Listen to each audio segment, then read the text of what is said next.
Si vous vous demandez si Path of Exile 2 est jouable sur le Steam Deck, vous êtes sur la bonne vidéo.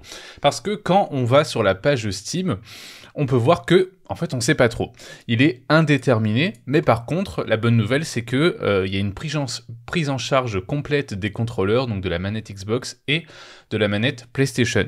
Donc du coup, j'ai testé pour vous sur les Steam Deck. Alors c'est filmé un petit peu à l'arrache directement depuis le téléphone, mais au moins comme ça peut vous donner une idée. Et du coup, vous pouvez voir que sur le Steam Deck, il n'y a aucun problème pour le lancer. Et justement, il est bien mieux pris en charge, je trouve, que Path of Exile 1. Je vais mettre en plein écran. Parce que tout simplement, déjà en fait Path of Exile 2 est beaucoup mieux et beaucoup plus fait pour être joué à la manette. Donc du coup, sur le Steam Deck, on a vraiment l'impression que ça a été fait pour, entre guillemets, parce qu'il est parfaitement jouable sur les consoles PS5, etc.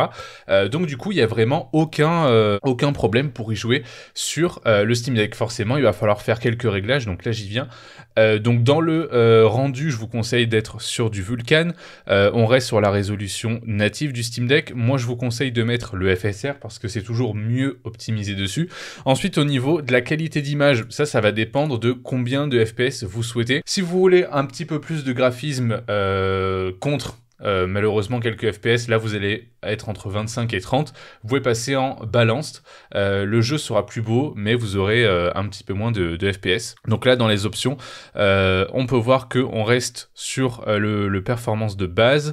Ensuite dans la texture quality, on va rester sur du medium, vous pouvez le mettre en élevé si vous voulez, en médium pareil ça permet de gratter un petit peu, en texture flittering on va se mettre en 4 fois, lightning on va prendre uniquement les shadows, on va mettre les shadow quality en low, le reste on peut le laisser en haut, ça impacte pas trop, les détails de l'eau on va mettre en low parce que ça impacte beaucoup, et target frame rate on va aller chercher du 50, et là vous voyez du coup que dès que je suis en jeu, voilà, dès que j'attaque un pack de mobs, je tombe vers les 45-50 à peu près en moyenne, pour que vous voyez un petit peu, mais vraiment le gros avantage c'est que en fait c'est hyper bien jouable. Sur Path of Exile 1 c'était très jouable à la manette, mais il y avait des petits couacs dans le sens où des fois il fallait cliquer sur l'écran, des fois il n'y avait pas toute l'entièreté de la manette qui était reconnue, etc.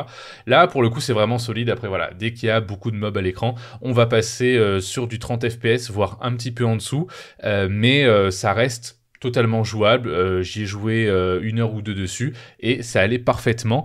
Sinon, si vous voulez le meilleur des deux mondes, c'est-à-dire avoir une super bonne qualité d'image, faire tourner le jeu en 60 FPS et avoir une batterie qui dure 4 ou 5 heures, parce que là on peut voir en haut à droite que ma batterie va durer environ 1 heure et demie, je vous conseille de streamer le jeu directement depuis votre PC sur votre Steam Deck.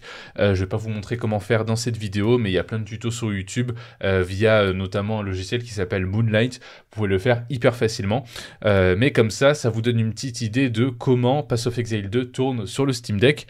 Dites-moi si vous comptez y jouer dessus, parce que vu que c'est un jeu où il y a énormément de farm, quoi de mieux que de jouer à Path of Exile 2 tranquillement affalé dans son canapé. Moi je trouve que c'est le genre de jeu qui s'y prête vraiment bien.